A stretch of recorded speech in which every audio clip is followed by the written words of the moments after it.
से western UP का एक अंसारी परिवार उसका ख्याल रखता है और उसकी खासियत यह है कि उसमें बोला जाता है कि बाबा फरीद गंजे शकर रहमतुल्लाह अलैह वहां पर आकर अपना 40 दिन का चिल्ला किए थे। मोदी जी आप वहां चले जाते इंडिया हाउस में, मगर मोदी जी ने क्या किया, इजराइल के एक्टरों से मुलाकात की, इजराइल के एक्टरों से मुलाकात की और फिर गाजा नहीं गए, मगरबी किनारा चले जाते। अरे वो नहीं तो नहीं, कम से कम तुम मस्जिद अक्सा जाकर देख लेते। मगर बिन्यामिन नेतन्याहू से मिलना था और हमारे लिए बड़ी तौहीन की बात है कि इजराइल की पार्लियामेंट को नेसेट बोलते, वहां पर किसी को अवार्ड नहीं दिया गया, इनके पास कोई अवार्ड ही नहीं है, तो वहीं का वहीं एक अवार्ड बना दिए, हमारी पार्लियामेंट का अवार्ड हमारे वजीर आजम गले में पिना दिए। अब इन्हों खुश, मेरे को पिना दिए। अरे जरा तो सोचो, ये अवार्ड है ही नहीं, आपको खुश करने के लिए पहना दिए और आप जैसा निकले। मैंने बोला था मोदी के इजराइल से निकलने के बाद हमला होगा, अब आप हमला किए, इजराइल अमेरिका मिलकर।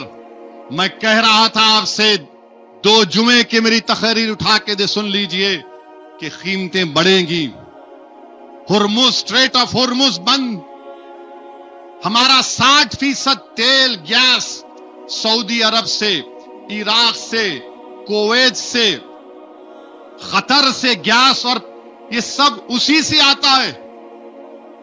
ये तमाम संगी लोग कुछ नहीं होता, अब पूरी गैस निकल गई ना,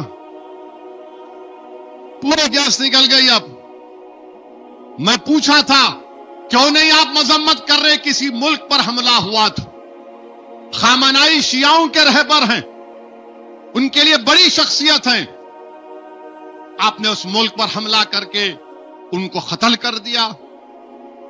आप कल अचानक 56 इंच को ख्याल आया, अरे बाबा गैस पेट्रोल का मामला है बाबा, तो फौरन फोन उठा के ईरान के सदर से बात किए, नहीं गलत हुआ, हमला नहीं होना था।